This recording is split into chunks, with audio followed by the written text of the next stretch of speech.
Good morning. We are extremely pleased that you are here. It is good to come together for the purpose of co-creating. Do you agree? Yes. Mm-hmm. You are knowing what you are wanting? It expands, doesn't it? You like that? So since your desire constantly expands because of what you are living, that means there must always be a new idea that has not yet come to fruition. Is that right? And is that all right with you? Well, you should write that down.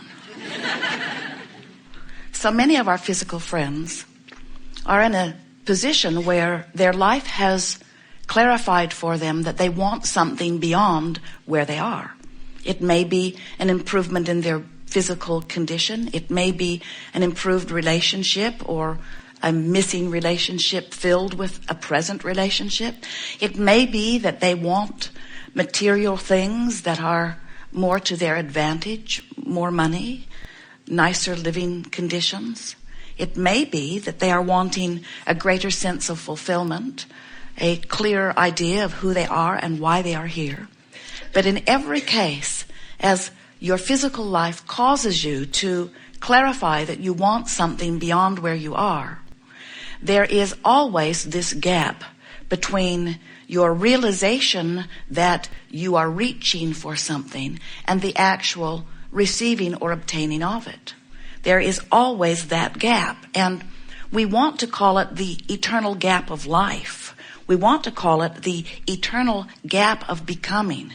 We want to call it the natural consequence where a genius, source energy creator, that's you, came forth from non-physical into a physical body with the precise intention of letting the contrast that surrounds you be the basis from which you would come to constant new conclusions of what would make life better for you. And you understood that when all of that happened, that not only would Source agree with you, but the larger part of you, which is still non-physical, even though you are in this physical body, would go immediately and directly to the full essence of what it is you are asking for. Something that is even more interesting to us that most humans miss altogether is that you carve your life out incrementally. In other words, none of you sits down at the breakfast table one morning and writes out your life plan. Instead, it is written by you incrementally. When you're rude, you write a plan that says, I want to be more who I really am when I'm interacting with others. When you're confused, you write a vibrational plan, so to speak, that says, I want more clarity. When you don't have enough money, you write a plan that says, I would like enough money to do what I'm wanting to do right now. When you are sick, your plan says, I want wellness. When you are unsteady, you want to be more steady. When you see your world not in the condition you want it to be, your plan says, I would like the world to improve in this way or this way. In other words, all day, every day, as you sift through the details of your life experience, you are at conscious but mostly unconscious levels, sending rockets of desire forward, which is what you knew you would do when you came forth. In fact, you knew that the evolution of your species, that the evolution of your time-space reality would happen because of you and those like you who are standing in this leading edge environment still asking for more. And from your non-physical perspective, you understand that the reason it works so beautifully is because this is a universe that is based upon attraction. So you knew you had to get here and have experiences that would make you ask for or call for the improvement. It's an eternal cycle of life. So the way it works is, from non-physical, you saw yourself here. As you came into this physical body, you see more still. And as you see more, as you see that which you would like to have, Source says you should know, leading edge creator, and so be it. So much so, in fact, we've written a book and given it the best title that we think could ever be given to a book because it speaks to all of this. And the title of the book is Ask and it is given.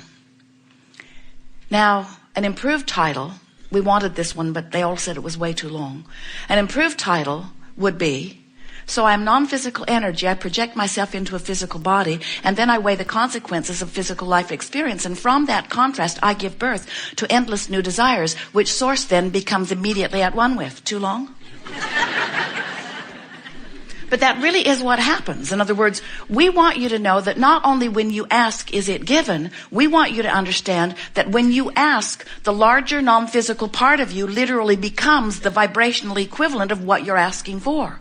So if you don't have enough money, and you ask for more money all day, every day, as you are sifting through the details of your life experience, you have amassed an incredible vibrational escrow of abundance. But most physical friends do not feel ownership of something until it is manifested into the physical stuff that they can translate with their physical senses. And we want you to understand that everything you see here, your planet itself, how it spins in its orbit with other planets, everything that you know as physical or material was thought first. It was thought, and then it became form. And in like manner, everything that you create without exception must be thought first, and then it is form.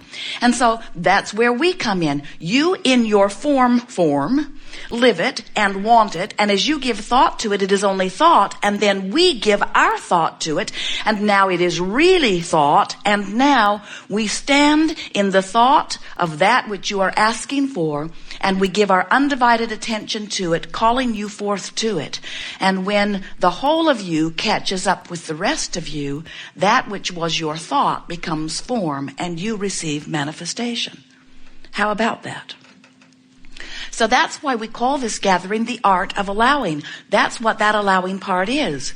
I find some way in my physical body to allow myself to become vibrationally up to speed with what I have formerly only thought about.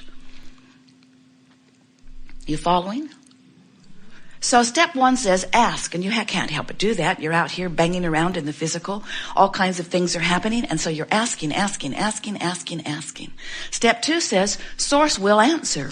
And that's where source doesn't just answer, source becomes what you are asking for. When you're sick, the non-physical part of you becomes weller than you were before you were sick. Because your exaggerated sickness has caused you to ask for the specifics of wellness in a way you have not done before. When you are confused about something that you have no knowledge about, and you want knowledge about it, the non-physical part of you becomes knowledgeable about that thing that you don't know anything about. When you see anything that you think would be improved and you offer even the slightest preference about it, the non-physical part of you becomes the non-physical embodiment or non-embodiment, if you will, of that which you are asking for. And so we like to say you're a little bit like a two-headed monster, and we'd like to get both heads going in the same direction. So when you ask for something and source becomes it, and you believe it or expect it or anticipate it and watch for it, now you're moving in the same direction as that which is your source, and you feel the alignment of that. It feels like joy, it feels like passion, it feels like fulfillment, it feels good to you. But when you ask for something and the non-physical part of you becomes it, and you keep beating the drum trying to justify why you want it, you see, I need this extra money because life has been so hard for me, you say. And so here is source energy over here tending to all of the money that you've been asking for that has been given to you. And you're over here beating the drum of justification or rationalization, trying to ply the universe with enough neediness that it will yield to you. And we say, you're not talking to your mother anymore. Sort of the way she trained you. You said, I want to have that. And she said, well, everyone wants things that they can't have. And you say, well, but I really want it. And she said, well, there are a lot of things I really want that I don't have. And then you say, but I need it. I need it. And without it, I will die. And she says, well, all right then. Now, it wasn't exactly that way all of the time, but that's the general theme that goes on. And so what happens to so many of our physical friends is you have come to the place of believing that if you plead a needy enough case, if you talk long enough and hard enough about what's going wrong in your experience, that then somebody will give up the goods. And we want you to understand that you're working against universal forces. Because vibrationally speaking, the vibration of what you've given birth to is one frequency and your need is an entirely different frequency. In other words, you can't set your radio on 6:30 a.m. and hear what's being broadcast on 98 FM. In other words, they're different frequencies. The frequencies have to line up. So when your life has caused you to ask and source is riding the rocket, tending to the vibrational abundance of well-being that is your inheritance, your legacy, your creation, when that is the vibration that part of you is offering, and you're over here beating the drum of need, your frequencies are out of alignment and you're not letting in what you want, and the emotion that you feel lets you know it.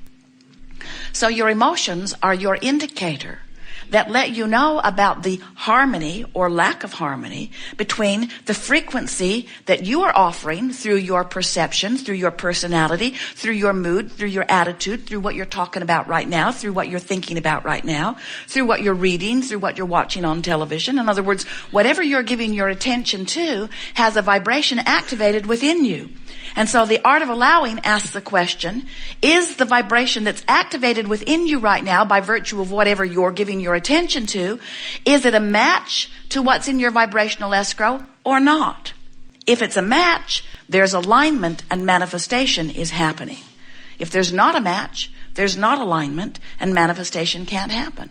And that's why so many people that you know, maybe even you, have been asking for things for a long, long time, and they haven't come, which gives you the misimpression that it takes a long time to create big things. We say, it doesn't take any more time to create a castle than a button. It takes no more time to create big things than little things.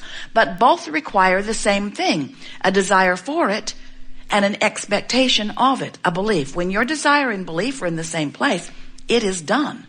But when you want something that you doubt, when you want something that you don't believe, when the evidence, when you say, oh, Abraham, I'd like to believe you, but I've struggled my whole life. And we say, well, stop it. And you say, I can't stop it. I've learned it from those who have come before me. It's just what we do here. Imagine taking your canoe down to the river's edge, a very nice, fast-moving stream, and your oars or paddles are already attached to your boat, and you put it in the water and you deliberately turn it upstream and begin paddling very hard against this fast-moving current. And we say, why not just turn and go with the flow? And our human friends invariably say, doesn't that seem lazy? That seems lazy. And then they will say, my mother would not approve of that. Or my teachers. They all had me pointing the other way. In fact, every plaque on my wall was based upon paddling upstream. And I was measured against the others who did it too. And the better we did it, the better we were able to fight that current, then the more proud our human friends were of us, and the bigger the trophies and monuments. And we hear that when you die, there are even more. And we want you to know something. In fact, it's worth writing this down. Nothing that you want is upstream. Nothing that you want is upstream. And the reason we know that is because we've seen the cycle of life. We know that source extended itself here into that which is you. And we know that you are asking as a result of your leading edge experience, just like you knew you would, for more. And we know that source is becoming that more that you are asking for and is calling you to it. And so we know the source of the stream. And we know that when you turn and go with the stream, you feel ever so good. That's what positive emotion is. Varying degrees of it, but it's what positive emotion is. And we also know that when you buck that current, it can beat up on you pretty good. And that's what negative emotion is.